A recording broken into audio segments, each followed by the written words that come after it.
เลยทรายอยู่การสู้เนาะมือนี่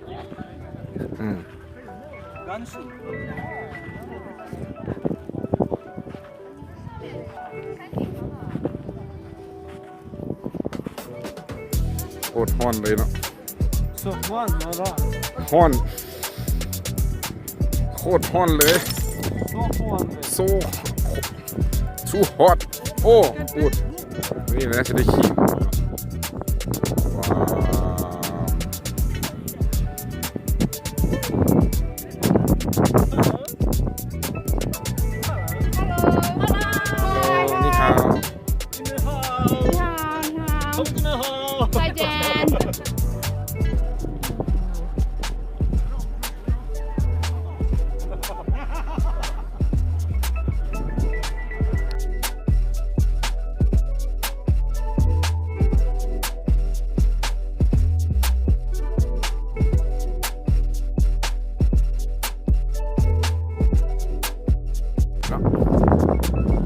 ขี่ยนต์จากปักกิ่งมาประมาณ3 ชั่วโมงครึ่ง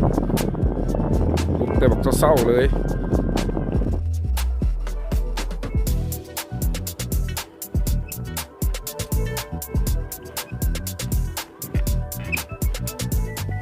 3-4 ว่องเนาะก็เคยมาเคยเนาะทะเลทรายเคยเป็นทหารตอนจันทร์เลยเนาะจันทร์มันฮ้อนมากับแล่นลงน้ำของนี่จะเห็นพ้นยางขึ้นไปถึงคุณเนาะ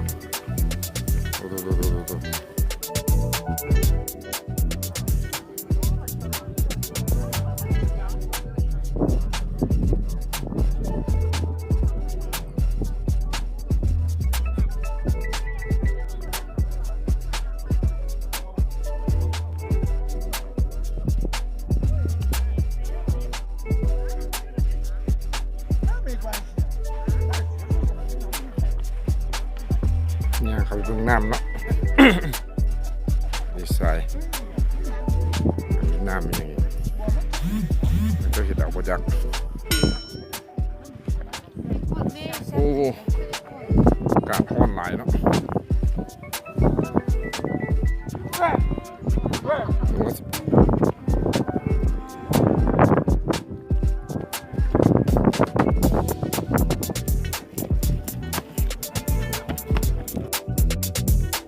หนองมังกรเนาะไม่มังกรนี่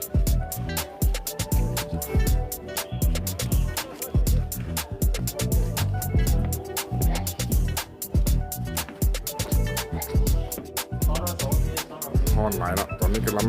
แดดกำลังลงแล้วเนาะใครๆเลยละฮ้อนหลายไปย่างเข้ามาทางในเฉยโอ้ไม่ไหวมีน้ำของให้อาบด้วยเนาะ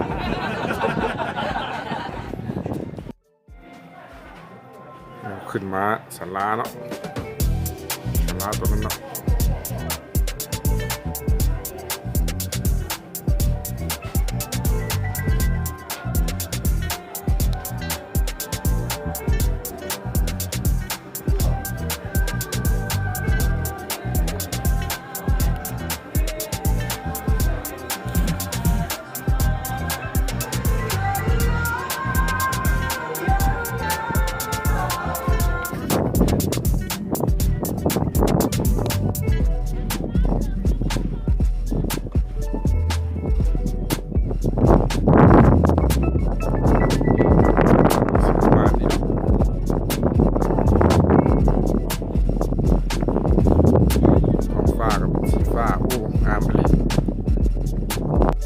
เดียดห้วยแดดหน่อยนึงก่อน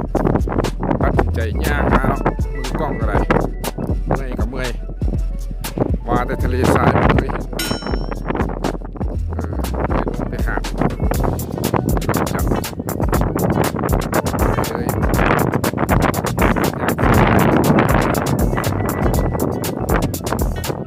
ย่างฝืนให้คนย่างหินทรายเลยจะไปขั้นใดเนาะที่ดูลึกไหลเป็นยางกันไปวะ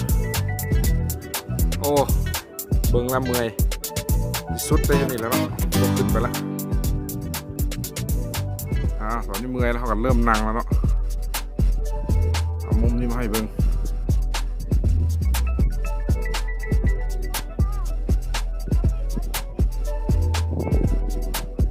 มาเนาะบอนผักเซาต้องเมื่อยเองไหวแย่ก็จะว่า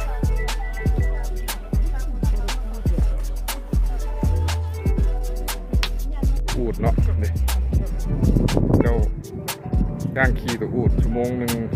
100 หยวนเนาะมัดโตอกันไปอย่างที่นั่นว้าวข้าพเจ้าก็อยากขี่มันก็อยากทับทามเลยนะครับอูด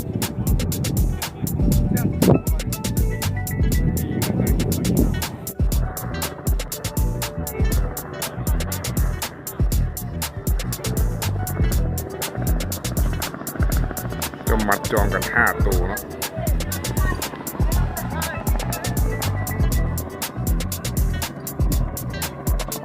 เป็นบริการบนอูดอยู่เนาะหลายตัวเป็น100จะไม่เข้าไปใกล้ปานใดระยะมันเตะก็จะว่าว้าซะ